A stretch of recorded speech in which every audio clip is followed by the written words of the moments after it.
everyone is on hiatus, right? The entire sports world is shut down, but the world of UFC, I mean, last week was just a dizzying week. And almost like an hour after we stopped the show, when we ended, everything went like they announced Gaethje versus Ferguson as being official. They announced the full card. You started to get to work. So tell me this, because I'm curious from your perspective. We said goodbye. Can you take us through the next few days for you? Because correct me if I'm wrong, you were actually tapped to work the show, right? As an analyst. Tell us everything that what went down. So it's a whirlwind, right, Ariel? Like when it starts to come together, you get a call from the company saying, here's one thing that you guys that aren't really like into, when they ask you to work the show, it's like, do you want to work? There is no wrong answer. You understand what I mean? Like, there's no wrong answer. You can say yes, you can say no. You can say no, and nothing's gonna bother what you got going. You know what I'm saying? Like, there's nothing, you can do whatever you want. Like, we're just asking. And I said, yeah, I want to fight. I want to go to the fight. Actually, this was before the Dominic Cruz thing came out, right? Like, before Dominic was gonna fight for the title or something. And so it was like, he may work, but if this thing, if he fights, then there'll be an opening. Would you want it? Yeah, I want it. So they called me, told me the procedures in terms of what was going to happen. I'm a guy that when I go places, generally I'm like not by myself, or somebody goes, I got friends and I take them to the fights. And if I got a friend in the town that we're fighting, I invite him to the fight. And being in California, one of the biggest words for me was, no one can go with you. Like, nobody. He said, DC, you got to come along. You're going to check into the hotel. They're going to screen you and make sure you're okay. Do everything. And then you're going to go into the arena, call the fights, and then you're going to leave. But I mean, in terms of what they were going to do to try and protect us, it was crazy because Rogan, myself, and Anik, how the octagon has 8 sides. We would each be on a different side of the octagon, just to make sure we're social distancing away from each other. I mean, by the time I was done with this conversation, I felt like I was almost safer at the event than I am anywhere else, because it's only people that are okay. It's only people that are okay. It's we're all away from each other, and then you go and get paid, and you're there for a day. I could have drove up Saturday morning, called the fights, drove home Saturday night. It's like, it was perfect for me. So was that your plan? Because correct me if I'm wrong, like Lemoore is what, like 2.5 hours from you? 2.5 hours from me. Have you ever been to Tachi Palace? I can't say I've ever been to Tachi Palace, but I know some people have. My friend, my boxing coach, Rudy Cruz, he coaches guys that fight at Tachi Palace fights, and they have fights there, but I've never been. Okay, so you were just gonna drive in that day and then drive back home. Drive in, check into the hotel, get my stuff checked, and then go call the fights, come back. I mean, we were gonna have nothing. We weren't gonna have a makeup person. We all had our own locker rooms. Like, it was just gonna be, okay, time to go to the octagon, call those fights, time to go back. It felt like they had taken the right steps to ensure everybody was gonna be okay.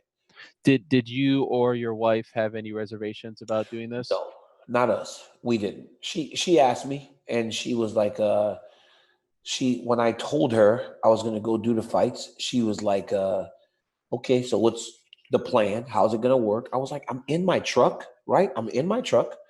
I walk out of my truck into this place, get screened and everything, go to the fights, come home. It's like, I'm not going really around anybody, because everybody feels the same. Like, if you're an extremely paranoid person, like that doesn't want you to come in contact with anyone, everybody feels the exact same way. It's not like this other person just wants to hug on you and stuff. Maybe fans, but nobody wants to be in contact right now. Everybody's afraid. I couldn't walk up to Zach Candido or and give Zach a big hug right now, because he's probably going to be like, the elbow. You can't walk up to John Anik. Won't run up to me when he gets off his plane from Florida to California and give me a big old hug, right? Because he's aware and knows that he just flew over. It's like everybody is looking out for the better of each other, especially as friends.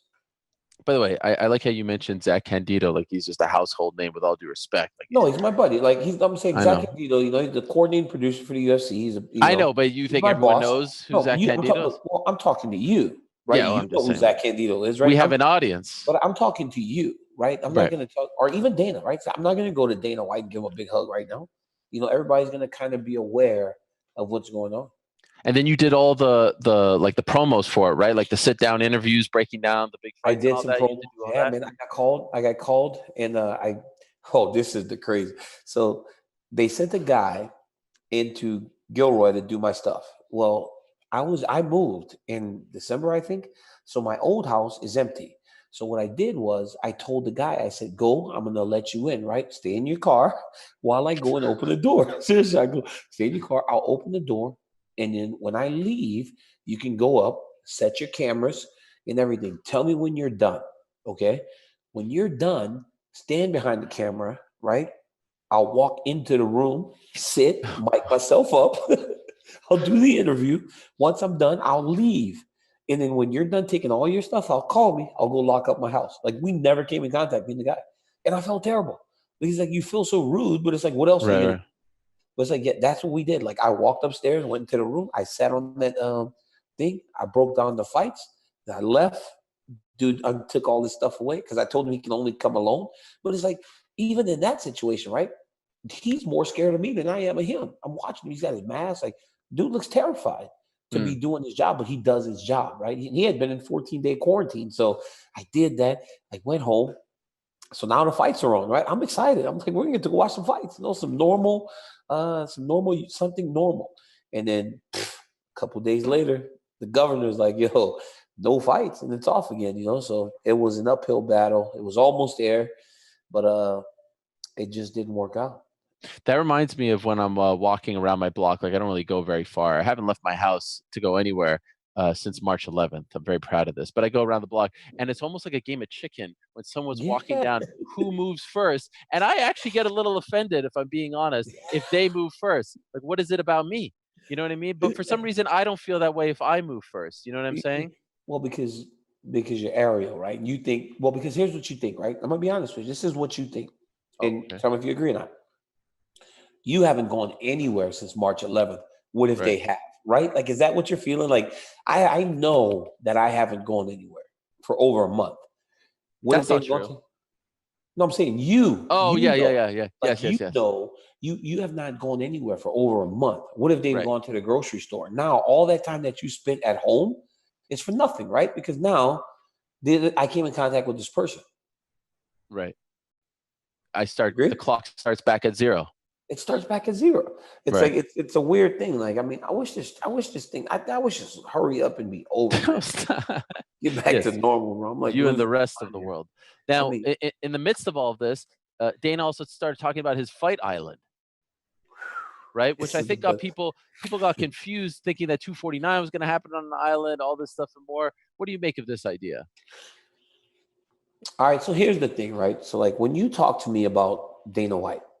And Dana White, I like Dana White a lot, right? So I don't disagree with what he's doing. And I mean, I feel like I want fights. Like I really do. So to watch him put all this effort into trying to make it happen, it's a little crazy, but it's like it's what needs to happen. Like everybody, like we're all kind of like just waiting, like nobody really knows what to do. And somebody has to show that there's a way to get going again. Like maybe is it going to be Vince McMahon, right? Because tonight WWE's filming a live tape. They're back filming live. Crazy, right? Like, isn't that wild? How could they do this? They just announced over the weekend that one of their non-wrestlers, but an on-camera person, tested positive.